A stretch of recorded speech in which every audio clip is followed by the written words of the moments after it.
صل على رسوله الكريم أما بعد فأعوذ بالله من الشيطان الرجيم بسم الله الرحمن الرحيم قل أعوذ برب الناس ملك الناس إله الناس من شر الوسواس الخناس الذي يوسوس في صدور الناس من الجنة والناس صدق اللہ العظیم. سامعین محترم اور معزز ساتھیوں، سورہ ناس کی تفسیر چل رہی ہے. اس سورت کے اندر اللہ تعالیٰ نے یہ فرمایا کہ آپ کہہ دیجئے میں پناہ مانگتا ہوں لوگوں کے رب کی اور لوگوں کے بادشاہ کی اور لوگوں کے معبود کی. یعنی سورہ فلق اور سورہ ناس ایک ساتھ اتری ہے ایک مقصد کے تحت. ان دو سورتوں کی بہت فضیلت ہے. دونوں سورتوں کے اندر گناہ سے پناہ مانگنا سکھایا گیا ہے، اور سورہ ناس کے اندر خاص طور سے جو شیطان کی طرف سے اور انسانوں کی طرف سے گناہوں کا وسوسہ انسان کے دلوں میں جو آتا ہے، اس وسوسے سے پناہ مانگنا سکھایا گیا ہے کہ جب کبھی تمہارے دل کے اندر گناہوں کا وسوسہ آئے، جب تمہارا دل یہ کرے کہ میں یہ گناہ کروں، تو ایسے وقت میں آدمی کو کیا کرنا چاہیے، اس کا طریقہ سورہ ناس کے اندر سکھلایا گیا ہے. لیکن جب آپ پناہ مانگتے ہیں، اگر آپ بندہ یہ کہہ لے کہ اللہ میں آپ کی پناہ میں آتا ہوں فلاں گناہ سے، تو بھی کافی ہے. لیکن سورہ ناس کے اندر جس گناہ سے پناہ مانگا گیا ہے وہ گناہ بہت ہی خطرناک ہے، تمام گناہوں کا وہ ذریعہ ہے. تو جب تمام گناہوں کا وہ ذریعہ ہے تو اللہ تعالیٰ نے جب اس سے پناہ مانگنے کا طریقہ سکھلایا تو اللہ کی تین بڑی بڑی صفتوں کا پہلے ذکر کیا گیا. نمبر ایک، رب کا ذکر کیا گیا کہ آپ ایسے کہو کہ میں پناہ مانگتا ہوں لوگوں کے رب کی. یعنی اے اللہ جو تو تمام لوگوں کا رب ہے، آپ مجھے بچا لیجئے. مطلب یہ ہوا ملک الناس، اے اللہ جو تو تمام لوگوں کا بادشاہ ہے، آپ مجھے بچا لیجئے. اور الہ الناس، جو تمام لوگوں کا تو معبود ہے، آپ مجھے بچا لیجئے. تین بڑی بڑی صفتوں کا ذکر کیا گیا. اس گناہ سے بچنے کے لیے وہ گناہ بھی آگے آئے گا. آخر اس کی وجہ کیا ہے؟ ایک بندہ کا کوئی دشمن ہے اور دشمن چھوٹا موٹا ہے، تو اس سے بچنے کے لیے آدمی کوئی زیادہ تدبیر نہیں کرے گا. زیادہ سے زیادہ ایک آدمی کا سہارا لے لے گا کہ بھائی فلاں آدمی مجھے مارنے آ رہا، آپ مجھے بچا لو.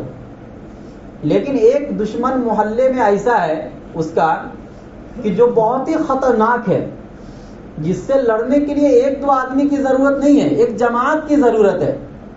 تو وہ اگر مارنے آئے گا تو اس سے بچنے کے لیے آدمی کم سے کم 10 آدمی کو اکٹھا کرے گا.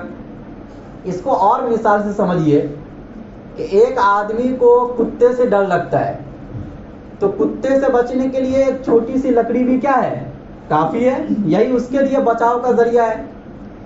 اور اگر اس کو بچنا ہے بڑے جانور سے، تو بڑے جانور سے بچنے کے لیے لاٹھی کی ضرورت ہے، چھوٹے موٹے ڈنڈے کافی نہیں ہے اس کے لیے. اور اگر اس کو بچنا ہے شیر سے، تو شیر سے بچنے کے لیے صرف لاٹھی کی ضرورت نہیں، کم سے کم مضبوط دیوار، مضبوط گھر، مضبوط دروازے، اس کی ضرورت پڑے گی.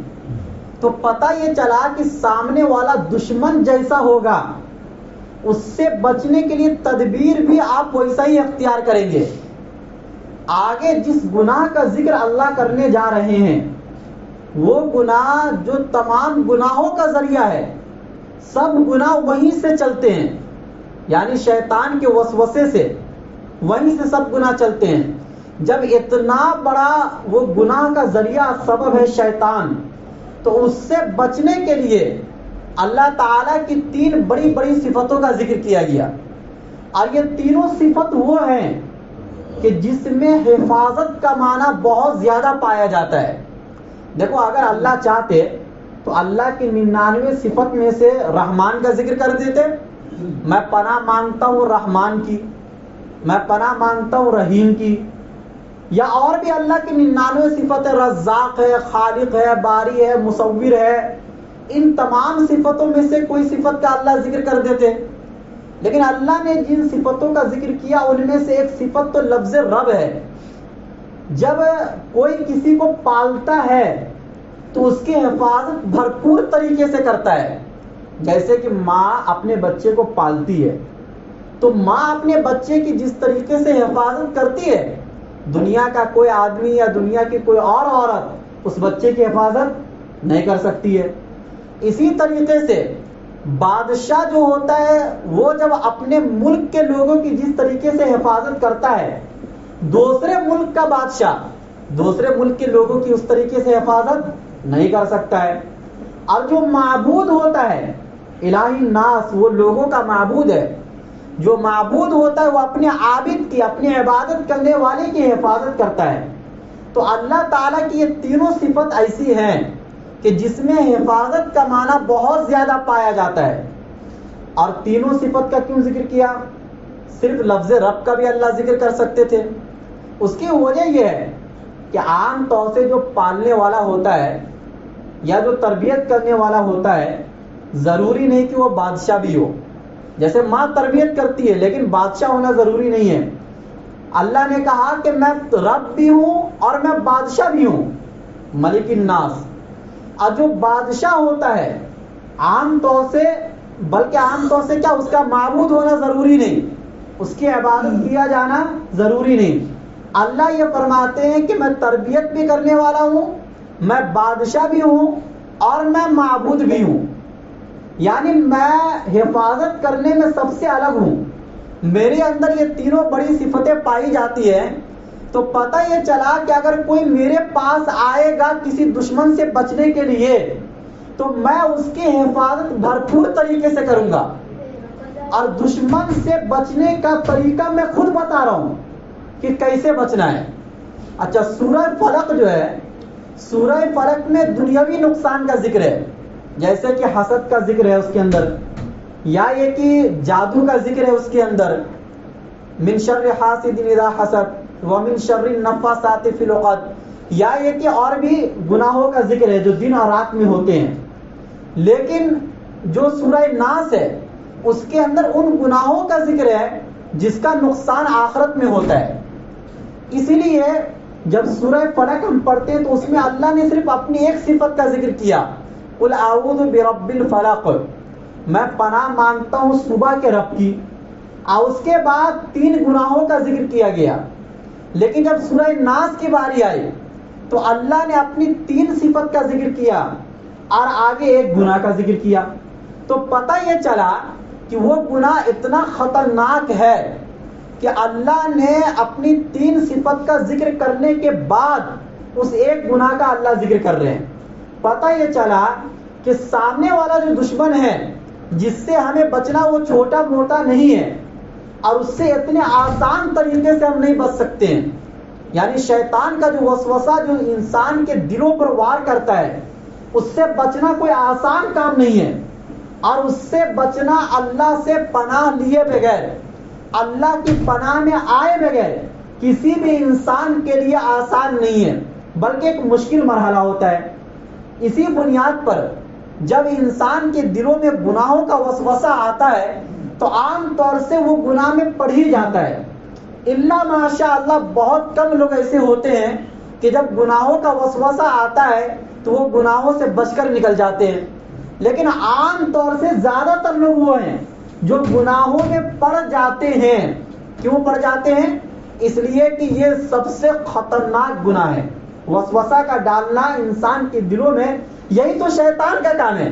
دیکھو شیطان آپ کا ہاتھ پکڑ کے نہ آپ کو نیکی کی طرف لے کے جاتا ہے نہ آپ کو گناہ کی طرف لے کے جاتا ہے.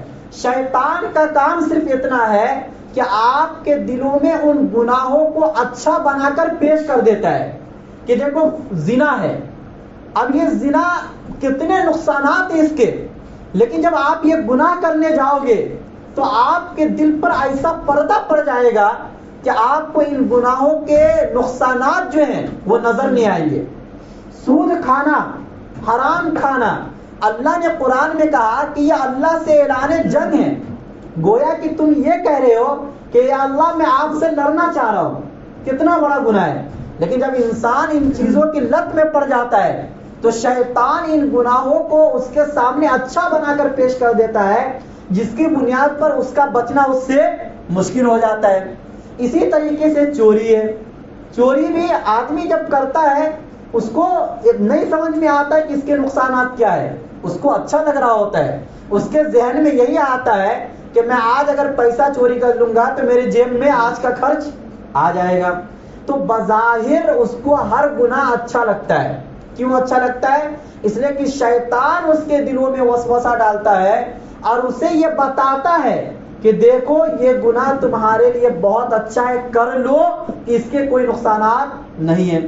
حالانکہ بعد میں چل کر اس کے نقصانات اور اس کے نتائج بہت ہی خطرناک ہوتے ہیں. سب سے بڑا خطرناک نتیجہ جو ہوتا ہے کہ اللہ اور اس کے رسول ناراض ہو جاتے ہیں، اور جس کا نقصان یہ ہوگا کہ آدمی ہمیشہ ہمیشہ کے جہنم میں چلا جائے گا. تو اللہ نے یہ کہا کہ جب تمہارے دلوں میں گناہوں کا وسوسہ آئے تو تم میری پناہ مانگ لیا کرو. تم یہ سورہ ناس پڑھ لیا کرو. یہ طریقہ ہے گناہوں سے بچنے کا. کسی بھی گناہ کا ذکر آپ کے دل میں آئے آپ فوراً سورہ ناس پڑھو. یہ کہو قل اعوذ برب الناس، اے میرے رب میں آپ کی پناہ میں آنا چاہتا ہوں، آپ مجھے بچا لیجئے. اے لوگوں کے بادشاہ آپ مجھے بچا لیجئے. اے لوگوں کے معبود آپ مجھے بچا لیجئے. کس سے بچا لیجئے؟ اللہ نے کہا من شر الوسواس الخناس، اس وسوسہ ڈالنے والے کے شر سے جو وسوسہ ڈال کر پیچھے ہٹ جاتا ہے. اب یہاں پر سمجھنا ہے اللہ نے کیا کہا، من شر الوسواس. وسواس سے مراد ہے شیطان، یعنی وسوسہ ڈالنے والا. وسوسہ ڈالنے والے انسان بھی ہوتے ہیں، شیطان بھی ہوتے ہیں، اس کا ذکر آگے آئے گا. یہاں پر فی الحال ابھی شیطان سمجھیے کہ وسوسہ ڈالنے والے کے شر سے آپ مجھے بچا لیجئے.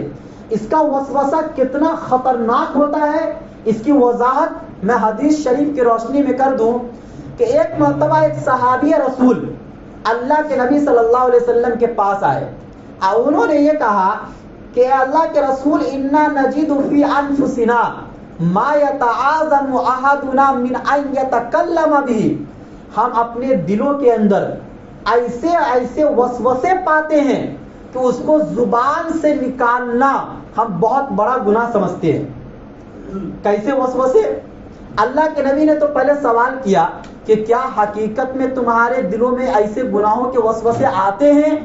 صحابہ نے قیاس کیا کہ نعم، ہاں آتے ہیں. اللہ کے نبی نے فرمایا ذاک صریح الایمان، اس سے یہ اندازہ لگتا ہے کہ تمہارے دلوں میں ایمان ہے. اس کو ایک مثال سے سمجھیے کہ چور اسی گھر میں جاتا ہے جہاں مال ہوتا ہے. جہاں مال نہ ہو وہاں وہ نہیں جائے گا کیونکہ اس کا وقت برباد ہو جائے گا. اللہ کے نبی کے کہنے کا منشا یہ ہے کہ اگر تمہارے دلوں میں شیطان گناہوں کا وسوسہ ڈال رہا ہے اور ایسا گناہ کہ جس کو تم زبان پر بھی لانا نہیں چاہ رہے ہو، تو یہ سمجھو کہ تمہارے دل میں ایمان ہے، تبھی تو شیطان وسوسہ ڈال رہا ہے. پتہ چلا کہ وسوسہ آنا یہ بری چیز نہیں ہے، لیکن وسوسہ آنے کے بعد اس وسوسے سے نہ بچنا اور گناہوں میں پڑ جانا یہ خطرناک چیز ہے اور یہ بری چیز ہے. اور اسی برائی سے بچنے کا طریقہ سورہ ناس کے اندر بتایا گیا ہے. چنانچہ ایک صحابی تو یہ فرماتے ہیں کہ ایسے وسوسے دلوں میں انسانوں کے آتے ہیں کہ میں جل کر کوئلہ ہو جاؤں، یہ مجھے زیادہ پسند ہے اس بات سے کہ ایسے وسوسے ہمارے دلوں میں آئے. جیسے اس کی وضاحت خود صحیح مسلم کی حدیث میں ہے کہ شیطان دل میں یہ وسوسہ ڈالتا ہے کہ دیکھو اللہ نے ساری کائنات کو پیدا کیا تو پھر اللہ کو کس نے پیدا کیا. کبھی کبھی انسان سوچتے سوچتے یہاں تک چلا جاتا ہے. اللہ کے رسول نے فرمایا کہ اگر ایسا وسوسہ تمہارے دلوں میں آئے تو فوراً کہو آمنت باللہ، میں اللہ پر ایمان لایا. کس نے پیدا کیا اس سے ہمیں کوئی لینا دینا نہیں. ہم تو اللہ پر ایمان رکھتے ہیں, ہم اللہ کو مانتے, اللہ کو تسلیم کرتے ہیں. ہمارا عقیدہ اللہ کے بارے میں یہ ہے کہ وہ نہ کسی سے پیدا ہوا ہے اور نہ اس سے کوئی پیدا ہوا ہے. لم یلد ولم یولد ولم یکن لہ کفوا احد, اس کے مثل کوئی چیز نہیں ہے. لیکن یہ سوچو کہ کتنے خطرناک وسوسے شیطان انسان کے دلوں میں ڈالتا ہے. ایک مرتبہ ایک واقعہ ہے, بخاری شریف کے اندر یہ واقعہ مذکور ہے کہ اللہ کے نبی اعتکاف میں بیٹھے ہوئے تھے, تو اللہ کے نبی کی ایک زوجہ مطہرہ حضرت صفیہ رضی اللہ تعالیٰ عنہ آپ سے ملنے کے لیے آئے. رات کا وقت تھا. جب واپس جانے لگی تو اللہ کے نبی نے سوچا کہ مسجد نبوی کے دروازے تک چھوڑ دوں, کیونکہ رات کا اندھیرا ہے اور گھر تھوڑا دور تھا وہاں سے. چنانچہ چھوڑنے کے لیے آئے تو دیکھے 2 صحابی اسی راستے سے آ رہے ہیں رات کے وقت میں. تو اللہ کے نبی نے ان 2 صحابی کو بلائے اپنی ازواج کو بھیجنے کے بعد گھر پر, اور یہ کہا کہ یہ زوجہ مطہرہ حضرت صفیہ ہیں, یعنی یہ میری بیوی ہے. یہ اللہ کے نبی نے کہا. تو اس صحابی نے کہا سبحان اللہ, مطلب آپ مجھے ایسی بات کیوں بتا رہے ہیں؟ اگر آپ کسی عورت سے بات کر رہے ہیں رات کے وقت میں تو ہم تو یہی سمجھیں گے کہ آپ کی اہلیہ ہے, آپ کی زوجہ مطہرہ ہے. آپ کے بارے میں گناہوں کا خیال کیسے آ سکتا ہے؟ آپ تو وقت کے پیغمبر, خاتم الانبیاء, سید المرسلین, آپ تو ان گناہوں سے بچانے کے لیے آئے ہیں. آپ کے دل تو زمزم سے اور ایمان اور حکمت سے دھویا گیا ہے. آپ کے دلوں میں ایسے گناہوں کا تصور, کیا ایسے گناہوں کا سوچنا بھی نہیں آ سکتا ہے؟ ہم صحابی رسول آپ کے بارے میں کیسے ایسا خیال کر سکتے ہیں؟ اللہ کے نبی نے فرمایا کہ سنو, ان الشیطان یجری من ابن آدم مجری الدم, کہ شیطان انسان کے دلوں میں اور انسان کے رگ و ریشے میں خون کی طرح دوڑتا ہے. کیسے دوڑتا ہے؟ خون کی طرح دوڑتا ہے. وَإِنِّي خَشِيتُ أَن يَقْذِفَ فِي قُلُوبِكُمَا شَيْئًا, اب مجھے یہ اندیشہ ہوا کہ کہیں شیطان تمہارے دلوں میں یہ وسوسہ نہ ڈال دے کہ پیغمبر رسول کسی اور عورت سے نعوذ باللہ بات کر رہے تھے. سوچو, اس حدیث سے تو ایک بات یہ سمجھ میں آئی کہ کبھی اگر بڑے گناہ سے بچنا تو ضروری ہے ہی ہے, تہمت کے مواقع سے دوسروں کو بچانا بھی ضروری ہے. یعنی کبھی اگر آپ کو ایسا محسوس ہو رہا ہے کہ اگر میں فلاں کے سامنے اس بات کی وضاحت نہیں کروں گا تو فلاں آدمی میرے بارے میں بدگمان ہو جائے گا, تو ایسے وقت میں وضاحت کر دینا ضروری ہے, کیونکہ شیطان انسان کے رگ و ریشے میں دوڑتا ہے. جیسے مثال کے طور پر ایک آدمی نماز کا پابند ہے, اگر اس کی کبھی کوئی نماز چھوٹ گئی تو ہونا یہ چاہیے کہ اس نماز کی قضا وہ اپنے گھر پر کرے. مسجد میں ایسے وقت میں نہ کرے کہ جب سب نماز پڑھ چکے ہیں, کیونکہ آپ کے دل میں, آپ کے بارے میں کسی کے دل میں یہ وسوسہ آ سکتا ہے کہ دیکھو فلاں آدمی نماز چھوڑ دیا. ایسے مواقع سے بھی بچانے کے لیے آپ اس بات کی وضاحت کر دو. کبھی آپ کہیں سے آ رہے ہیں اور وہاں پر ماحول گندا تھا, لیکن آپ کا گزر اس راستے سے ہوا اور لا محالہ ہوا, مجبوراً ہوا. جیسے مان لو مجھے کہیں سے آنا ہے, بیچ میں ناچ گانے ہو رہے اور آپ وہاں سے گزرے, سامنے کوئی آدمی آپ سے مل گیا جو آپ سے عقیدت رکھتا ہے, آپ سے محبت رکھتا ہے. آپ اس سے اس بات کی وضاحت کر دو کہ میں فلاں جگہ سے آ رہا تھا. کیوں؟ تاکہ سامنے والا آدمی آپ کے بارے میں بدظن نہ ہو کہ یہ گانا سن کے آ رہا ہے, حالانکہ آپ سن کے نہیں آ رہے. جیسے کہ یوسف علیہ السلام پر جب تہمت لگائی زلیخا نے, تو تہمت لگانے کے وقت میں ایک نبی کا جو ایمان ہوتا ہے اور جو اللہ پر بھروسہ ہوتا ہے وہ سب سے اعلیٰ درجے کا ہوتا ہے. چاہتے تو وہ خاموش ہو جاتے, کیونکہ ان کو یقین تھا کہ بعد میں چل کر اللہ تعالیٰ ضرور ان گناہوں کو میرے اوپر سے ہٹائیں گے. لیکن فوراً یوسف علیہ السلام نے کہا کہ اس عورت نے مجھے گناہ کی طرف بلایا ہے. کیوں؟ تاکہ ان سے جتنے لوگ عقیدت رکھتے تھے, بادشاہ خود عقیدت رکھتا تھا, وہ بدظن نہ ہو جائے. تو لوگوں کو بدزنی سے بچانے کے لیے، برے گناہ سے بچانے کے لیے ایسے مواقع پر آدمی کو اس بات کی وضاحت کر دینا چاہیے. یہ وضاحت کرنا ریاکاری میں داخل نہیں ہوگا، یہ وضاحت کرنا آپ کے اخلاص کے خلاف نہیں ہوگا. جیسے کہ خود اللہ کے نبی صلی اللہ علیہ وسلم نے اس بات کی وضاحت کر دی کہ میرے پاس جو عورت آئی تھی وہ کوئی عام عورت نہیں تھی، وہ میری اہلیہ تھی جس سے ملنا میرے لیے جائز تھا، تاکہ تمہارے دلوں کے اندر کسی بھی طریقے کا کوئی وسوسہ نہ آئے. تو پتہ یہ چلا کہ شیطان کتنے خطرناک وسوسے ڈالتا ہے کہ ایک پیغمبر کے بارے میں ایک صحابی کے دلوں میں بھی وسوسہ ڈال سکتا ہے. اس حدیث سے یہ پتہ چلا. چنانچہ ایک حدیث کے اندر اللہ کے نبی صلی اللہ علیہ وسلم نے فرمایا، صحیح مسلم کی حدیث ہے کہ ما منکم من احد الا وقد وکل به قرینہ من الجن وقرینہ من الملائکہ، کہ دنیا میں کوئی آدمی ایسا نہیں ہے کہ جس کے اوپر دو ساتھی کو مقرر نہ کیا گیا ہو، ایک ساتھی فرشتہ اور ایک ساتھی شیطان. یعنی اس حدیث کا مطلب یہ ہوا کہ ہر انسان کے اوپر جب وہ پیدا ہو گیا تو دو فرشتے کرامن کاتبین مقرر ہو جاتے ہیں، اور ایک شیطان کو بھی اس کے ساتھ لگا دیا جاتا ہے ہمیشہ کے لیے. جب تک وہ مرے گا نہیں وہ شیطان اس کے ساتھ لگا رہے گا. اسی طریقے سے یہ دو فرشتے بھی ہمیشہ اس کے ساتھ لگے رہیں گے. اور اس کے بعد فرمایا اللہ کے نبی صلی اللہ علیہ وسلم نے، یعنی صحابی نے سوال کیا کہ اے اللہ کے رسول، کیا آپ کے ساتھ بھی ایسا ہی ہوا کہ فرشتے تو آپ کے ساتھ ہے ہی ہیں، کیا شیطان بھی آپ کے ساتھ ہے؟ تو اللہ کے نبی صلی اللہ علیہ وسلم نے فرمایا کہ ہاں میرے ساتھ بھی شیطان کو لگایا گیا، لیکن ہوا یوں کہ شیطان میرے اوپر اپنا کام نہیں کر سکا. فاسلم کا ایک مطلب تو یہ ہے کہ وہ شیطان بھی مسلمان ہو گیا، مجھے بہکانے کے لیے آیا وہ لیکن وہ خود مسلمان ہو گیا. یا یہ کہ فاسلموا، میں محفوظ ہو گیا اس کے شر سے، فتنے سے اور اس کے وسوسے سے اللہ کی طرف سے. لیکن ہر انسان اس سے بچ نہیں سکتا ہے. قرآن کریم کے سورہ قاف میں بھی اس کا ذکر ہے.